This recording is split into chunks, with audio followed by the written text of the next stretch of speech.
नमस्कार बंधुरा live foodie channel सकल सबस्क्राइबरदेरके स्वागत जानाई। आज के निये एक नतून रेसिपि चले एसेछि धोकार डालना। बांगालिर सबचेये प्रिय खाबार एबं निरामिषेर दिन खूबই रान्ना करा हय এই রান্নাটি। चलुन देखे नेওয়া যাক आजकेर रान्ना। प्रथमत जानिয়ে রাখি ধোকার ডালনার नाम आसले कोथा थेके आसलो। ধোকার ডালনা हलो एकटी क्लासिक बांगाली खाबार जा बांगलार विधवा खाबारेर अंश।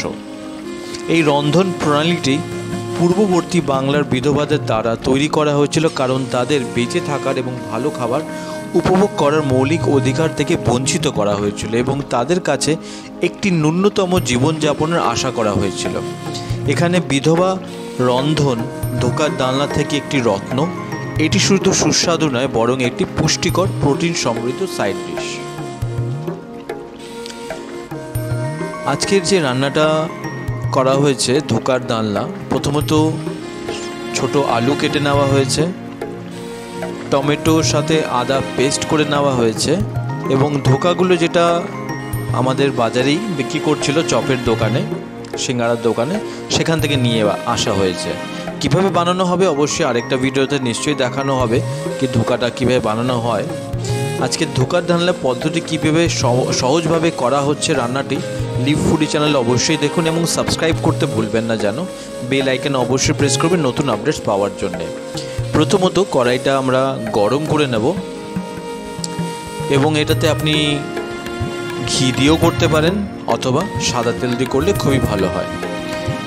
সাদা তেল 3 থেকে 4 চামচ গরম হয়ে যাওয়ার পর গোটা জিরা দিয়ে দেবেন। গোটা জিরাটা একটু ফুটে নেওয়ার পর একটা শুকনো লঙ্কা, যেহেতু এই রান্নাটি দুজনের জন্য হচ্ছে সেই জন্য অল্প করেই বানানো হয়, এবং এটার মধ্যে ছোট ছোট আলু কেটে ফ্রাই করে নেব। আলুগুলি দিয়ে দিলাম কড়াইয়ের মধ্যে এবং এটা পুরোপুরি ফ্রাই হয়ে যাবে। দেখতেই পাচ্ছেন অল্প চিনি দিয়ে দেবো একটু লালচে ভাব আসার জন্যে।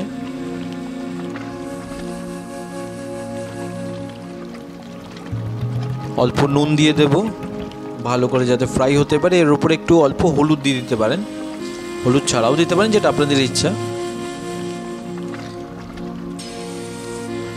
হাফ চামচের মতন হলুদ দিয়ে দিলাম এবং হলুদ দিয়ে একটু ভালো করে ফ্রাই করে আলু যে ফ্রাই হয়ে গেল এবং এটা কিন্তু আপনারা আলাদা একটা পাত্রে বা বাটিতে তুলে রাখতে পারেন।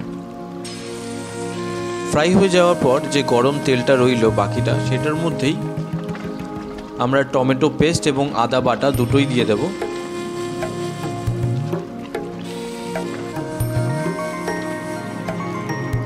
অনেকে পেঁয়াজ পেস্ট করেও দেয়, কিন্তু যেহেতু এটা পুরোপুরি নিরামিষ সেই জন্যে আদা বাটা দিয়ে দেওয়া হয়েছে এবং এর মধ্যে 1 চামচের মতন কাশ্মীরি মির্চ ভালো করে একটু মিক্স করবেন কড়াইতে। লো ফ্লেমে অথবা মিডিয়াম ফ্লেমে করবেন। এর মধ্যে অল্প করে আমরা দিয়ে দিলাম কোরিয়ান্ডার পাউডার হাফ চামচের মতন। খুব সহজ পদ্ধতি, সবাই বাড়িতে রান্না করতে পারে। অবশ্যই আমার নেক্সট ভিডিওতে দেখানো হবে কিভাবে ধোকাটা বানানো হচ্ছে, তাতেও বেশি সময় লাগে না। অনেকের ধোকা বানাতে গিয়ে ধোকা ভেঙেও যায়। আচ্ছা, এর মধ্যে আমরা আলুটা দিয়ে দিলাম, ফ্রাই আলু করা। ফ্রাই আলুটা যেটা আছে এর মধ্যে মিক্স করে ভালো করে মিক্স করে নিলাম এবং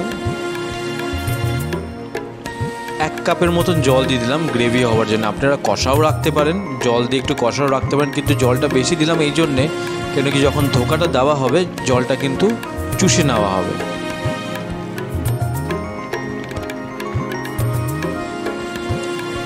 দেখতে পাচ্ছেন এবং এর মধ্যে আস্তে আস্তে করে ধোকাগুলো দিয়ে দেওয়া হলো।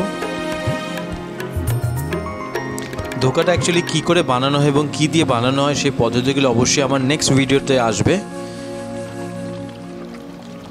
এবং সেটা দেখার জন্য অবশ্যই চ্যানেলটা সাবস্ক্রাইব করবেন, লাইক করবেন, শেয়ার করবেন, কমেন্টস অবশ্যই করবেন। পছন্দ না হলে অবশ্যই ডিসলাইক করবেন, কমেন্ট করবেন, যাতে আরও ভালো করে ভিডিওগুলো রান্নার ভিডিওগুলো সহজ পদ্ধতিতে ভাবে বানানো হয়।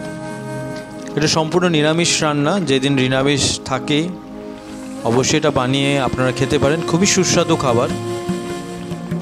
ধোকাগুলো দিয়ে দিলাম একটা একটা করে।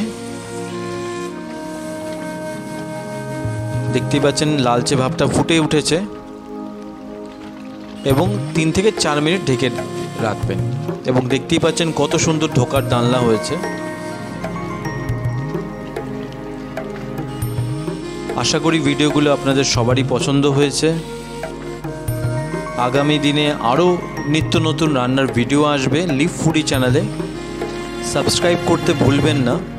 লাইক শেয়ার কমেন্টস অবশ্যই প্রেস করবেন। বেল আইকনে প্রেস করবেন নতুন রান্নার আপডেটস পাওয়ার জন্য। আশা করি আপনারা সবাই সুস্থ আছেন, ভালো আছেন এবং ভালো খাচ্ছেন। ধন্যবাদ লিভ ফুডি চ্যানেলের তরফ থেকে।